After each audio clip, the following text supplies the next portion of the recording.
introduce our Senate President, Ron Kouchi, Representative Dee Morikawa from District 16, West Side, Representative Jimmy Tokioka from District 15.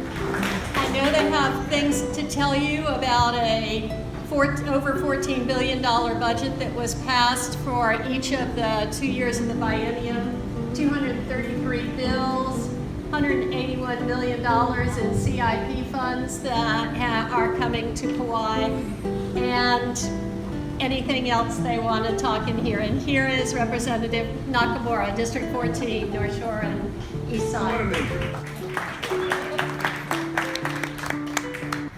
I guess I'll start.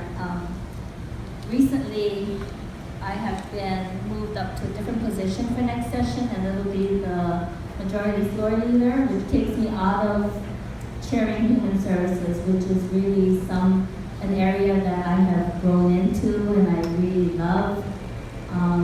We don't know who will step in until closer to next session, but what I will do today is report on what we've done in human services. Many of you have heard that we failed this year, the legislature as a whole, or we haven't done enough, or we've turned our backs on a lot of issues. But in reality, we have done a lot. There is only so much we can do in a session, so we have to just leave it and move on to the next session. For this session, I'm happy to report that we've done really well with the hospital sustainability funds, the nursing home sustainability funds. What that does is bring more money from the feds to Hawaii, and we disperse it out to the facility, so that helps them become sustainable. We've got that going for 2 more years, so we're pretty good on that. We've also got the long-term care inflationary adjustment, which also brings in more funds for a long-term care facility. So that is in the budget for next year, and we're gonna continue pursuing that so we can make sure that those facilities are healthy and can provide the services for our elderly. And that's where my focus is about elderly issues. We passed recently what we know as the Kupuna bill, so that is about foster care, elderly foster care. So what we have done is allow partners or spouses to stay in the same care facility as long as it doesn't jeopardize Medicaid patients.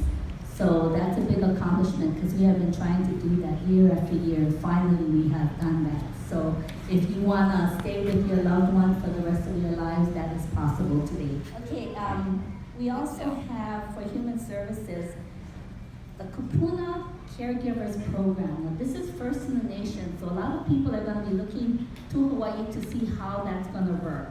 And what that does is give a stipend for caregivers to get respite for taking care of their loved ones, their elderly loved ones.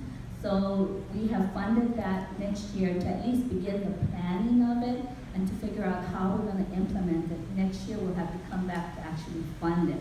So that's very exciting for us to have accomplished that. Child care providers, in reaction to young children passing away in child care facilities, we have a lot of legislation that we have to deal with as far as penalties, liability insurance, and just the reaction to making these facilities safe. So we've addressed that by at least allowing these care facilities to have liability insurance. So that's one step. There are many more things that are being pushed by advocates to make sure that their young children are in safe places, and we're trying to address that outside of the law to make sure that the Department of Human Services does do their due diligence in making sure that our children are safe. We don't want to force legislation on these facilities because we don't want access to be an issue. We want to make sure that our children have access to facilities and it doesn't hurt you in your pocketbook. So that's what we have to balance. Outside of what I've talked about already, the Healthy Aging Partnership, although it's a small thing, for me, because I used to work in county government next to elderly affairs, I know how important that program is for the seniors to be able to get their exercise programs and their wellness initiatives. initiatives going. So I pushed hard for that one. That was one of our priorities, and we got funded for that for 1 more year. And we have to pursue that again.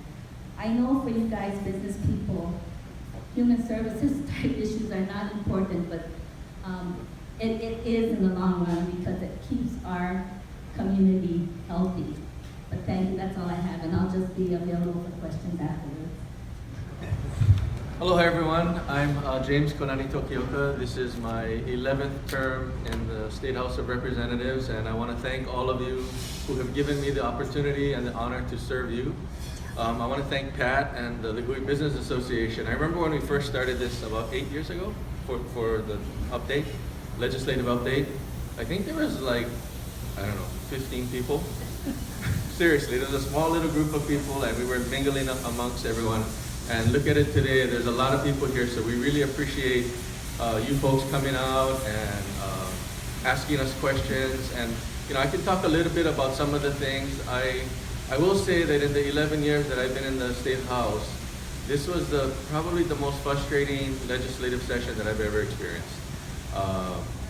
You know, there was as Dee said, there were some good things that happened, but I look around this room and I see people that I feel terrible for because we weren't able to accomplish some of the things that were pushed for people in this room. And I see Monty Downs sitting there, and everyone knows how passionate Monty is about the lifeguards and their indemnification. When I first got there 11 years ago was the first year that bill sunsetted.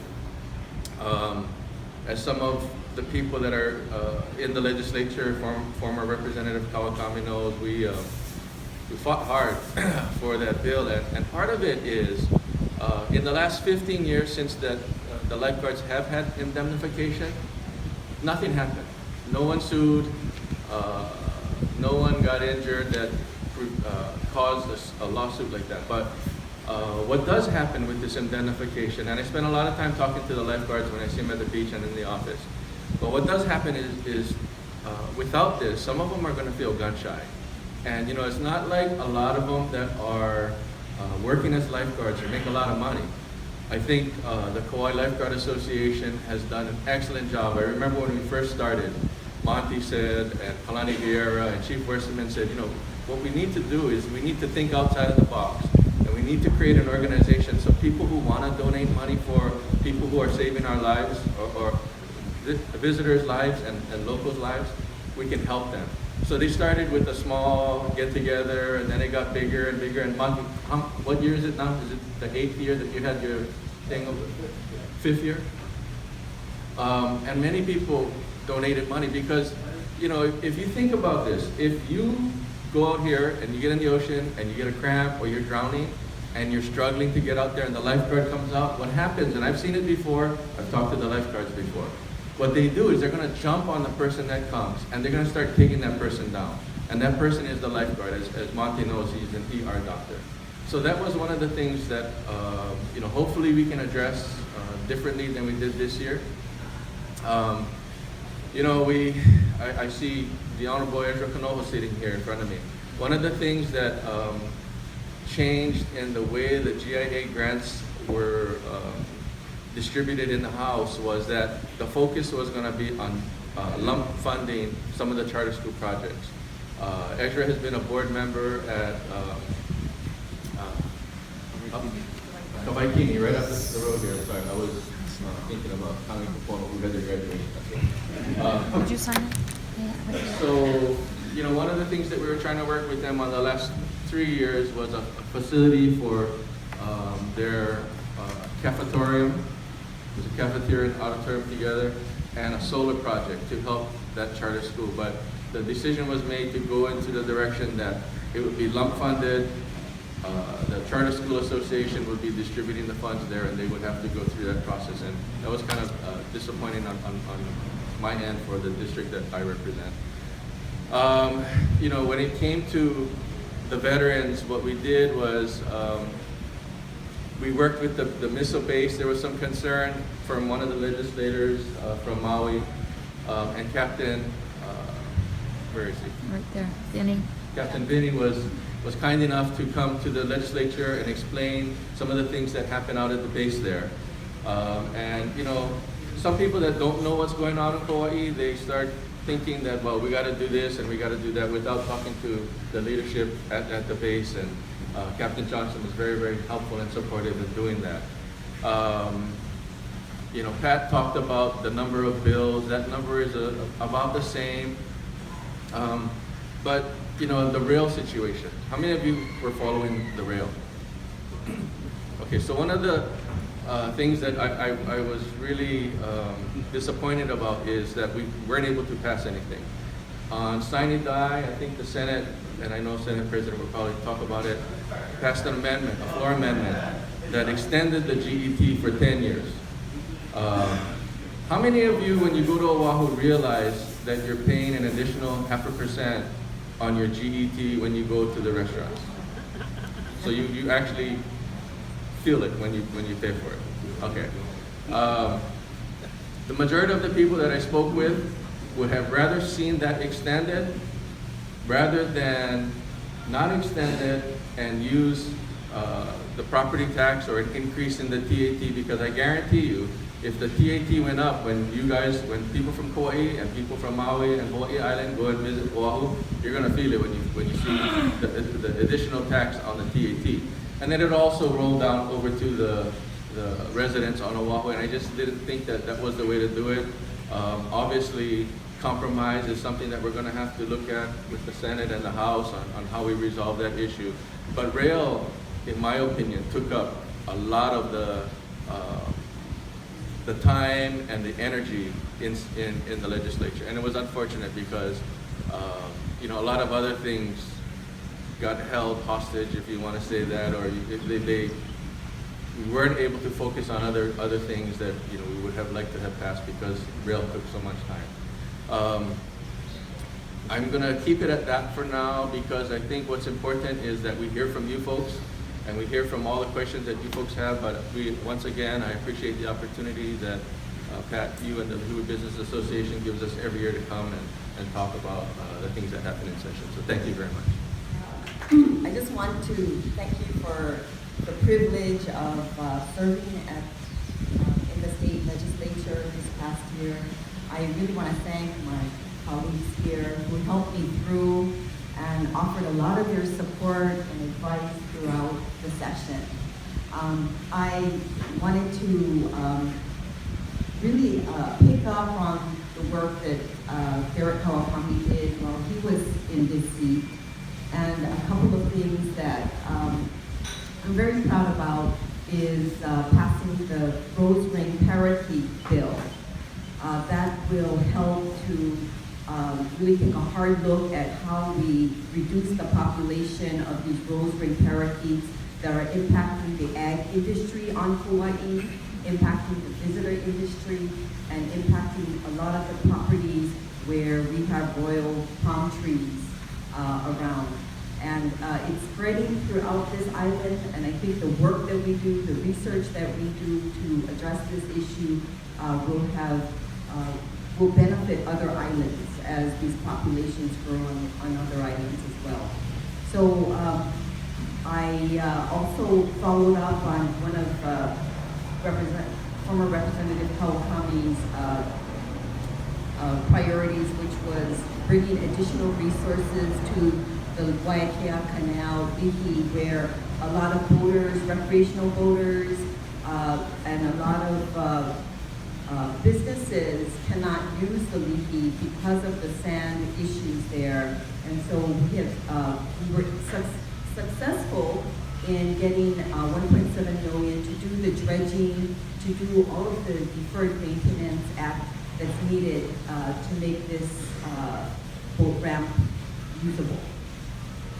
Also, I focused primarily as Vice Chair of the Housing Committee on affordable housing and homelessness issues. So I am very pleased there's never enough money to deal with housing, affordable housing and homelessness, but the legislature did set aside $25 million in the dwelling unit revolving fund, which helps with infrastructure for affordable housing projects. And we also set aside $25 million in the rental housing revolving fund, which helps to build affordable housing that's 60% below median income for families that are really needing low-income housing. We also put together a very interesting partnership, a public-private partnership between the private sector, laborers, and government. And for the first time, we're going to be reducing the general excise tax for the construction of affordable housing that's 80% to 140% of the area median income. And this is where the private developer doesn't have any other government subsidy. This is the only government subsidy they will get. And at the same time, the unions have agreed to take a look at reducing their prevailing wage rate for some of these projects where they have an agreement for. So this is something where we hope with the unions getting involved and saying we'll take a little lower pay, with government saying we won't tax general excise tax, that we're hoping the bankers will say we'll take a little less points on our loans, and developers will take less cut in their pay to really try to make affordable rental housing happen in Hawaii. So I'm excited about that program. I'm also excited about some of the social justice issues that passed this session, including for the very first time after what I hear 11 to 20 years of trying is the adoption of a state earned income tax credit, which many experts say is the best way to address poverty, which is we are giving 20% of the federal earned income tax credit to our state residents who are working and have low-paying jobs. So I'm excited about that one, as well as the House also, in that same measure, passed a sunset on the food tax credit. So that way, that was going to run out at the end of this fiscal year, so families can also get a tax credit on the GET tax on the purchase of food. In my district, I'm very proud that funding for the repair of bridges, especially on the North Shore, will be happening under this budget. I'm also happy that we are going to be we have funds set aside now to take a look at Mahilona Hospital, which is 100 years old this year and is in really bad condition, as many of you know. So we have funds set aside to really take a look at what is the future, what is the condition of that facility, what can be repaired, or does it have to be rebuilt? It's a really important question for planning moving forward. So those are some of the main highlights.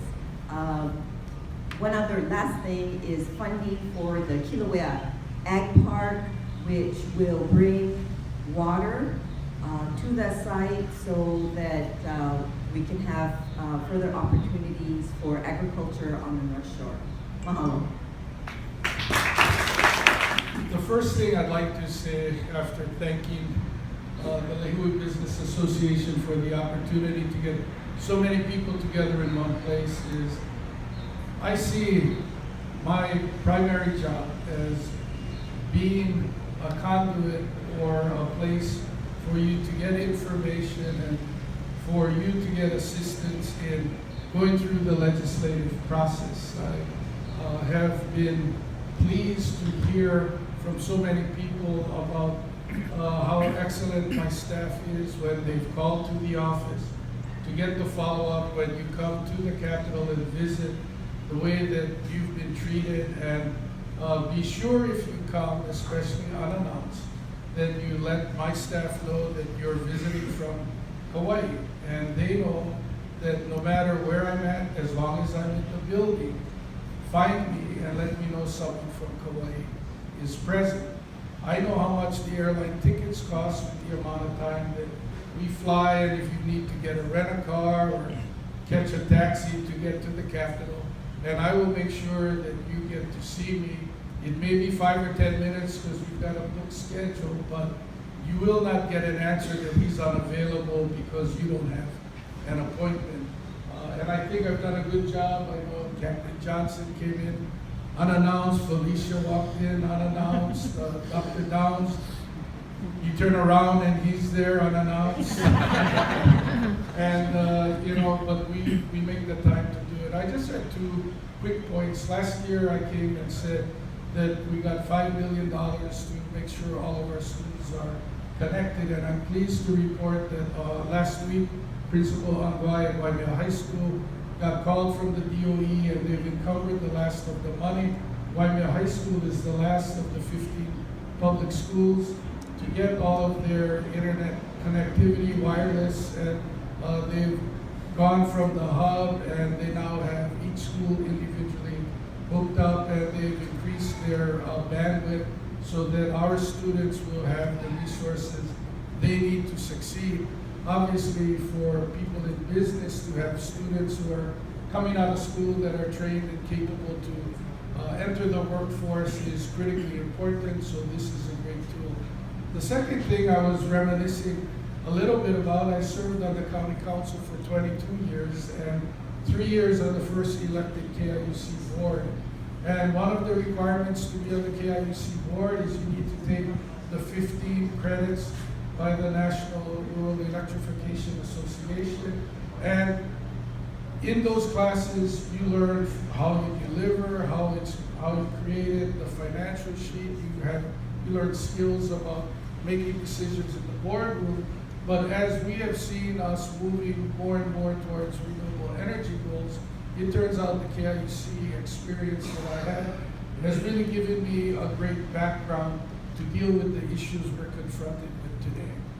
KIUC's strategic plan said that they were going to achieve 50% renewable energy by 2023. Well, with the Tesla batteries that just opened, we're at closer to 60, I believe. Where's Ed? We will be. And we're about to get the batteries with the AES project in Koloa, and we have a resolution to the water issues in West Kauai. And so I'm looking within the next 2 years that KIUC will be at 70% renewable energy sources in delivering our electricity on the grid. It's one of the few variables that we have some control over. And so if we can reduce what your electric cost is, it brings down your rate for, or your cost of doing business that you can reinvest into your families, into your community, into your employees and your business.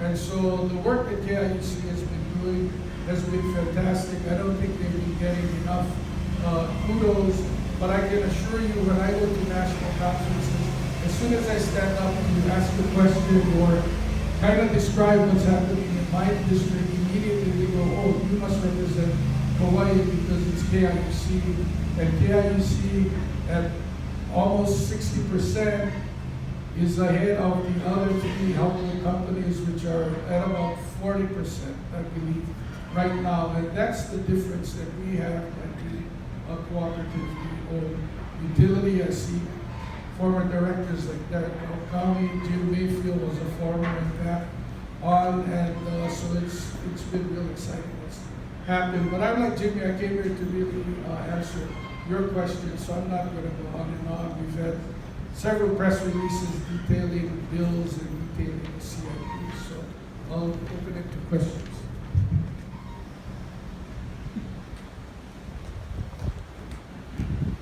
Thank you. I would like to ask the question to the board, to you, Representative.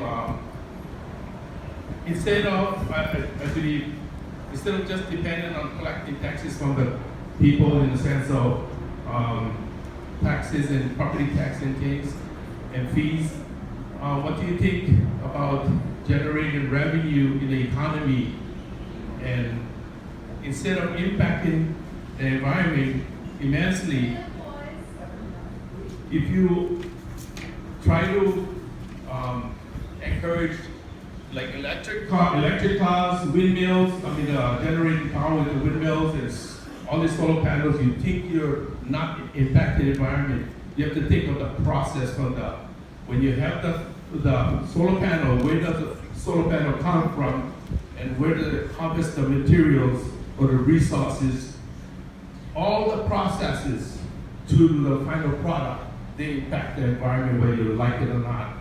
And we need to find something that will not impact the environment in the way it is, because globally it's a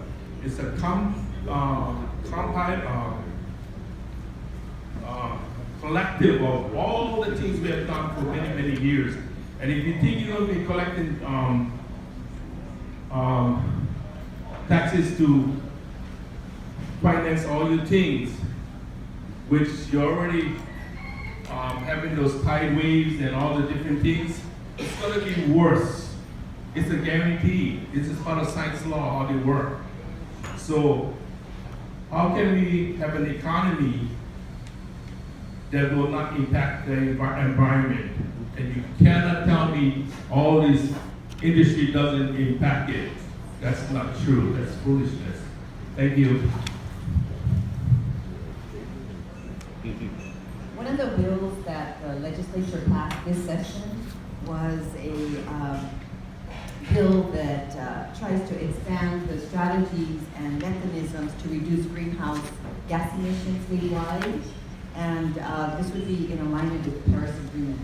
So that is something that the Department of Business and Economic Development Tourism will be working on with the community and all of the stakeholders to develop those strategies. The whole thing is, this is not a government solution. This is, there's a lot of nonprofits out there. There's a lot of utilities out there. All of them doing really good to rely less on fossil fuels, to look at renewable energy sources. And I think Kauai is at the forefront. And as Senate President said, we are looked upon. People are asking us at the legislature, what is Kauai doing? How are they doing it? And it's a very different dynamic here that we all should be very proud of. And I think that nobody has said that going into renewable energy has zero impact. What we are saying is the burning of fossil fuel as the primary method by which we derive our electricity is the biggest cost to the environment.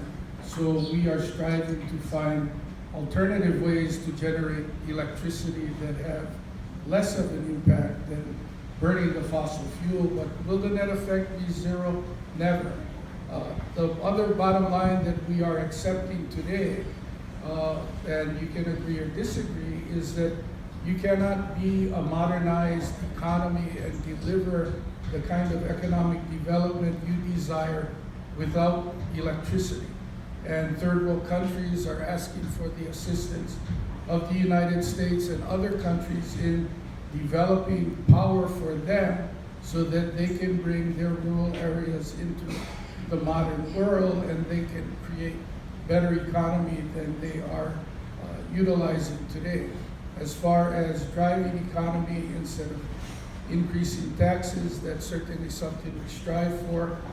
Important bill that got passed was an extension of the film tax credit bill. That's $38 million with a rolling 7-year application. $40 million is to film The Inhumans by Disney in Kaliloa. They've renewed Hawaii Five-0. Hawaii Five-0 is one of the largest syndicated programs in foreign distribution. It serves as a wonderful tool for promotion of visitors, as far as having the great visuals of great weather here in Hawaii, especially when they're broadcasting them during the cold periods throughout the world. And with the productions, we have great activity. We've invested in the accelerator program. We continue to try to support high technology development. Now to have all of these things produced here that are apps and other things that don't require shipping, which is a tremendous cost to us, is very problematic. And they had the recent announcement of, acreage being leased out by on the AMB property where we closed the sugar plantation and trying to get biofuel so that we continue to have our land in cultivation while getting lower cost renewable energy are all goals we have to work towards some of the economic development. When you talk about wind farms, I'm not sure if you were talking about Kauai doing that, but I know at KIUC there's been discussions about wind farms on Kauai. And if you look at just the lines that may have had to be replaced along the highways because the birds were flying into the lines, a big part of not doing wind farms on Kauai was because of the shearwaters and them flying into the windmills. So if you're talking about manufacturing some of the solar panels, and if that was a point, then one of the bills that passed, I believe it was 3 or 4 years ago, was the GEMS program. And that program needs to be tweaked, but that is a program where people who are working on green energy and reducing our dependency on fossil fuel can use that lending program to finance some of the projects that they have that could help in manufacturing some of the panels, if you were talking specifically about that. So again, as the Senate President said, we are very, very, very fortunate on Kauai to have KIUC.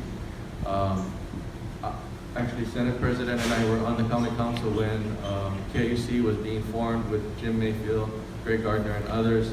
And at the time, it was like, this is a dream. And some people thought it was a nightmare at that time. I was supportive of it, but to see how it has come from, 18 years ago? 15 years ago? My numbers are off by 2 years. To where it is today, for Tesla to be having, the largest battery storage project in the world here on Kauai is amazing. So there's a lot of good things that we have to look forward to. And earlier when I spoke, I was a little passionate, but one of the things that I did want to say is my newsletter is coming out next week, and most of you who live in my district will be receiving it, so you can look at all the positive things that we accomplished working with the Senate on CIP projects especially. So thank you. My name is Dr. Dee Blackwell. Hopefully you're aware of our new charter school for Kauai, Alakaio, Kauai Public Charter School. But the bills with startup funding and facility funding and for pupil allocation, my question to all of you is how can education of our youth be more of a priority in our legislature?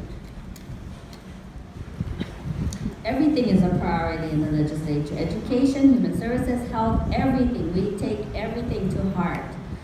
Education did receive its fair share of funding, I think. There's only so much money to go around, and I think we've done some good things. And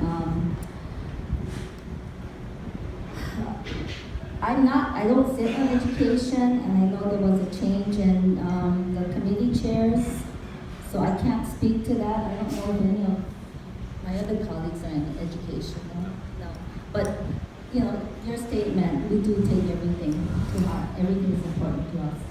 My name is David Pratt, and my question is, besides funding for bridges, is there any money to fix roads like in Oklahoma?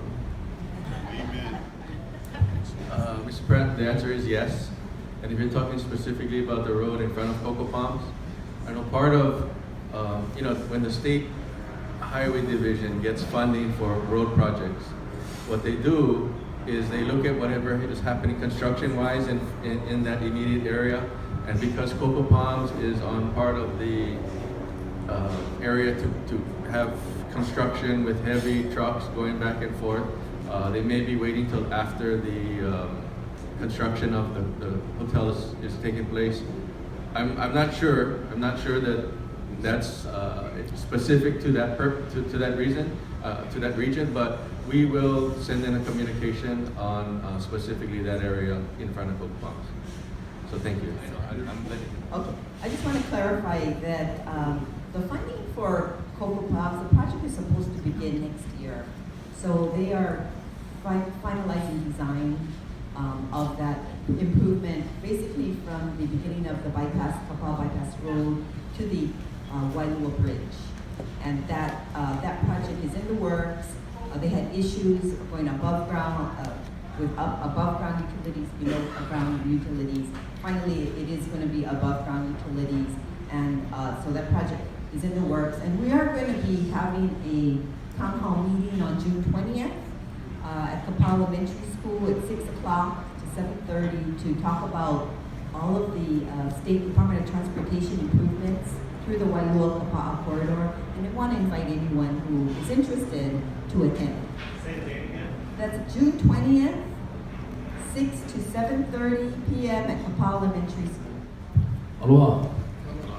I'm Kamuela Hepa Kapuyo Kamehameha. I have the royal packet, the land titles to Cocoa Palms. So I want to know, how is it capable of you guys making decisions on land that you guys don't own? Plus two, if you guys make those decisions, it will be known, and it's everyone's that is accountable for their actions will be accountable for what's going to happen with lawsuits. And to make it clear on the record that I sit on the Royal Council, I'm a direct heir to the throne. I'm a direct descendant of King Kamuliki, His Majesty, and Her Majesty Queen Deborah Kapule. My mom is from Kouchi, Big Island. She's a direct descendant of Kamehameha, Ke'ahi Kamehameha. So the land titles are held in my hands, not no one else's. I came here today to find out some kind of solution and reason. But honestly, you guys said it's going to happen by next year, a building on my property, my land. The road. But Cocoa Palms will be built, you guys will just say right now. No. The No. road. Just Okay, well, Cocoa Palms is, like I said, those lands, the Upuna district, Ahupua'a, is in my hands. And I have to go back to the council, the Royal Council, and explain to them what went on here today. So just to let everyone know that if any illegal genocide or pillaging or anything else, there'll be coming more. Everyone will be served with papers. I'm here today with aloha and some kind of understanding that you guys can share with me. My question is, everything I've been listening to so far is about money, money, and more money. Affordable homes. What local has the money for the affordable homes? And they say it's $500,000 or $250,000. Are you guys really serious? And the homeless population? We're feeding the homeless. That we grow our taro, our sweet potato, and the ones that is doing the right for the people is getting harassed by KPD and everyone else. So this council has no jurisdiction, which I proved. The Royal Council of the Royal Families have all the jurisdiction on business, homes, and land. Now, that's settled by court and everything that's been going on. I want to know, how is this illegal act still happening on our homes today? That's the question. Thank you. Again, the only statement was the road to be built in front of Cocoa Palms, and there will be public meetings, and we are required to comply with the law, whatever the law is determined to be. And so, we need to follow the process, and that's what will happen. But nobody among the four of us have talked about any kind of building activity on the Cocoa Palms property. So since Felicia and a few other people are recording this, it's clear that we are not talking about any development of the Cocoa Palms hotel site. There was an article in the Lihue Advertiser on a month ago, and the representative from West Walkman, I'm sorry, his name, expressed on several occasions that the mass transit in Honolulu or Oahu is going to be a major benefit to everybody throughout the state of Hawaii. I had a real problem with that. I go into Honolulu fairly frequently for business reasons, but I really don't think I'm going to be a major beneficiary of this $9 to $10 billion project. So if you want to just, it's a big topic. I think we ought to address it publicly. Why should the neighbor islands be paying for a project, or partially paying for a project, which is primarily going to be benefiting the people from Central to West Oahu? So I think we're, no offense to the House living in dangerous times on the neighbor islands. There's generally been a balance between the speaker or president and the people who control the money between Oahu and the neighbor islands. It's clear in the House that the power resides with the city and county of Honolulu. So let's begin with the TAT that the county of Kauai enjoys. 14.5% of the TAT is divvied up to the county of Kauai. We generate about 7%. So we enjoy the money generated on Oahu and the impacts made on Oahu. And that money is coming directly to us and not being generated by us at all. 85% of the state population resides on Oahu. They pay income tax, they pay all the GE tax and everything else. The $5 million we're talking about for schools, the support for any of our schools, keeping our 2 hospitals open here, all of the highway projects, every other dollar we enjoy, we're subsidized by the residents of Oahu because we don't have enough. But being rural and separated by water as islands, it was determined many years ago we should have a centralized system in running these operations that are traditionally run locally on the mainland, because each one of our residents deserves this fair treatment, the fair access to education, the fair access to healthcare, quality airports and harbors, quality roadways for us to drive our vehicles on. And after having been subsidized by the people of Oahu all these years, if you want to start scoring by, we pay for only and get to keep our money, we're going to be big losers. And I don't think that that's the argument that we want to be advancing at this time. The other thing that rail is going to have a positive impact, people make visitor destination choices. Part of it is about access to the resorts. I landed years ago, 4:30 in San Francisco. From the airport, it cost me $75 to catch a cab in rush hour traffic. I don't go in there, or I try to find a hotel that has a BART station close to it. Seattle has built a rail to their airport because of the traffic in that corridor. They are going out to Dulles now for the metro in Washington, D.C., and it goes to National Airport. If we can ensure that we're not impacting visitor choices because we mitigate traffic, then at that point we wind up making sure that Oahu is a healthy, thriving economy so they can continue to help subsidize the services and the benefits and the programs that we enjoy here. So I certainly agree with Senator Sparrow that everyone has the opportunity to benefit. And all of the construction costs that is going on, that money being spent, the payroll, and all that taxing activity is all generating money that is all distributed out to each of the neighbor islands disproportionately, because we're not generating all of that construction activity, yet we enjoy in the revenue that's being created. I also wanted to add that under the House proposal, the GET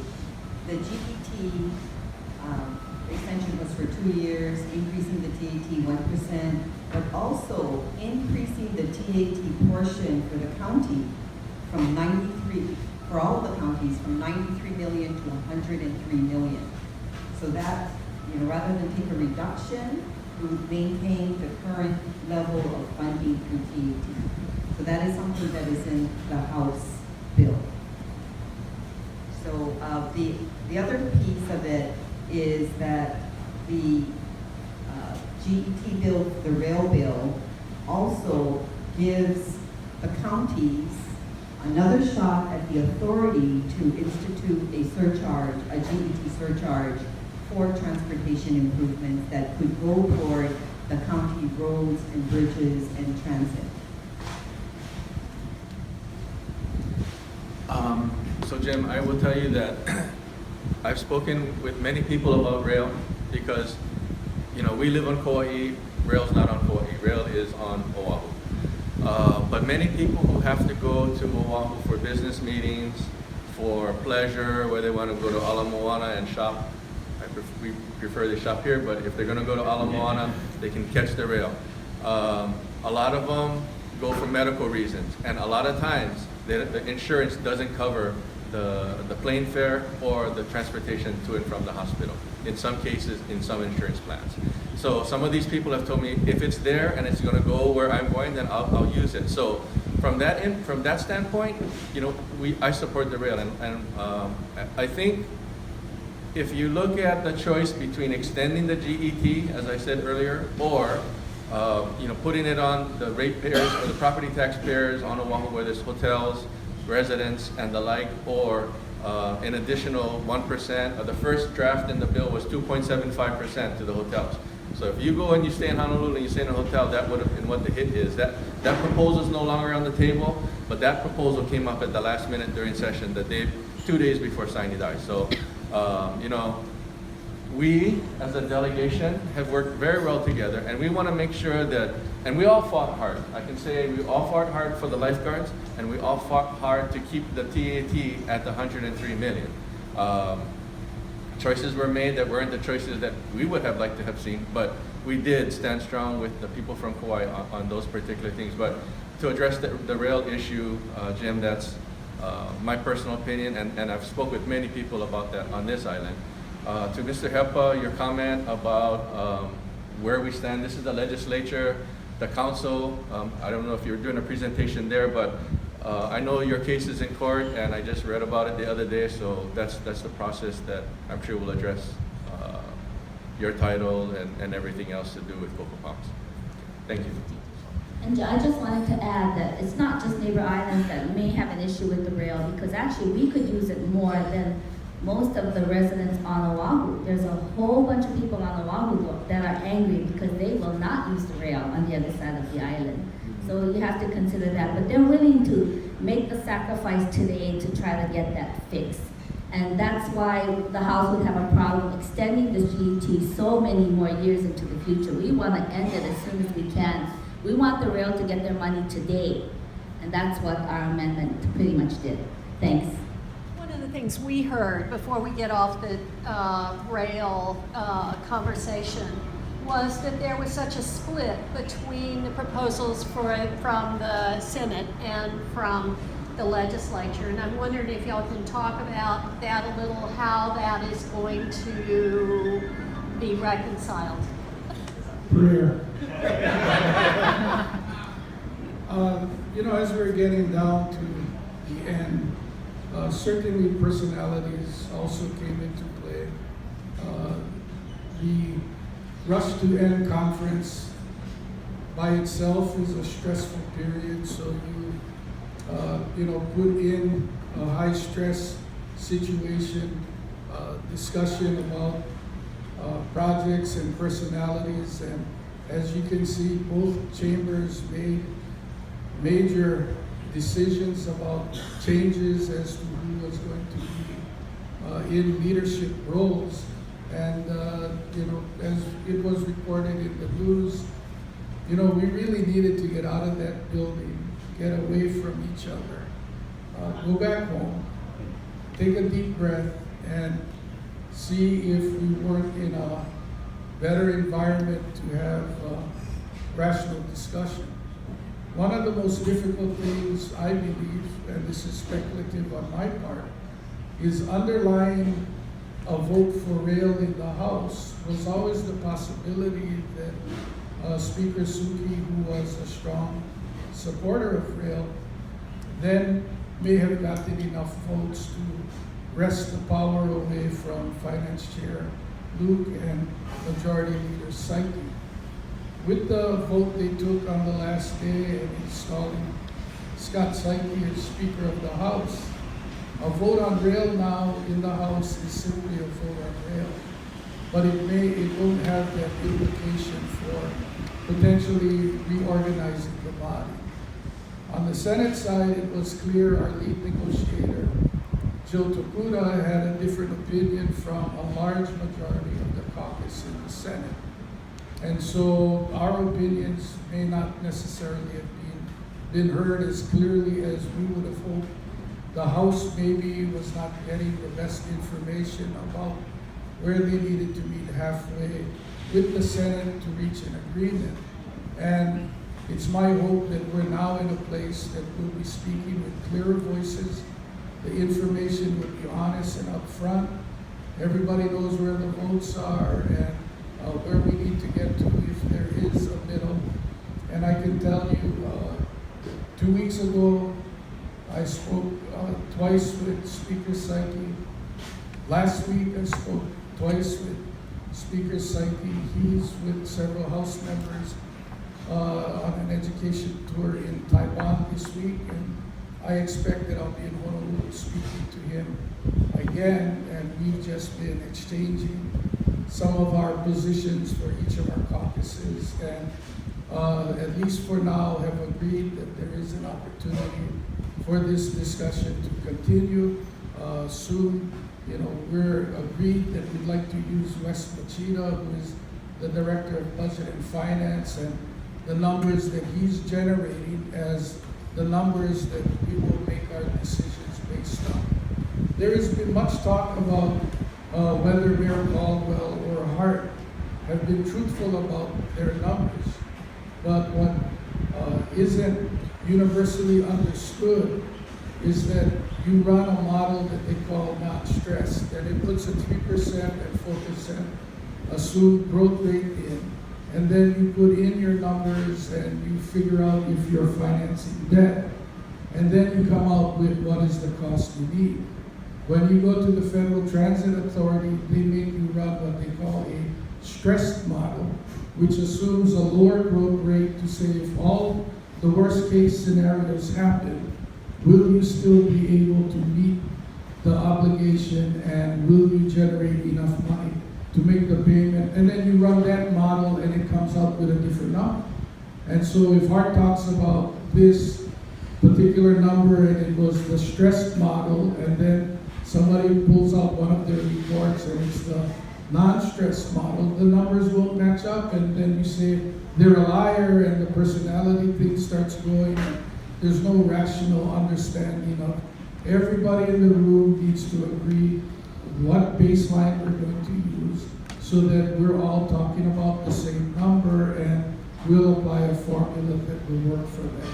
I think by Speaker Saiki and I agree that we're going to use the numbers that are generated from by Wes Machida is a huge step forward as to being able to reach an agreement, because the two of us will be presenting to our caucuses baseline data that is coming from the same place, and it will be an apples to apples discussion, which is the first and most important thing, but something that we were unable to do in the heat of battle and all the other bills that we were fighting on. And then, you know, some of us were very upset that the lifeguard bill was killed, or we couldn't move the Senate version of the TAT at the 103 initially, and you know, we were for medical aid and dying. The House wasn't quite ready, and so people are pointing the finger back and forth across the table. And today I sit here with my 3 House colleagues and say the Senate will be moving a medical aid and dying bill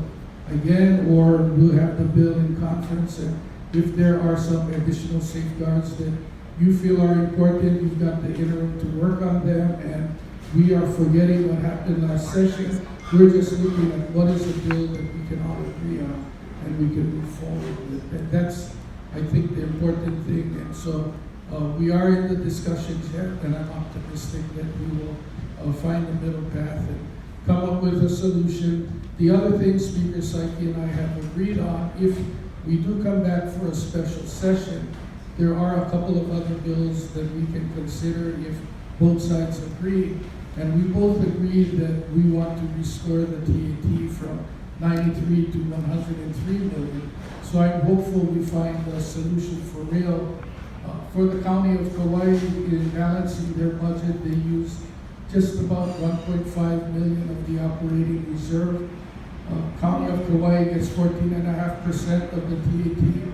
If we restore that $10 million, it will allow Kauai County to replenish its operating reserve fund, and the budget will be in balance. And so I understand, as do the 3 representatives, the critical importance of restoring the TAT and the impact it will have on Kauai's budget.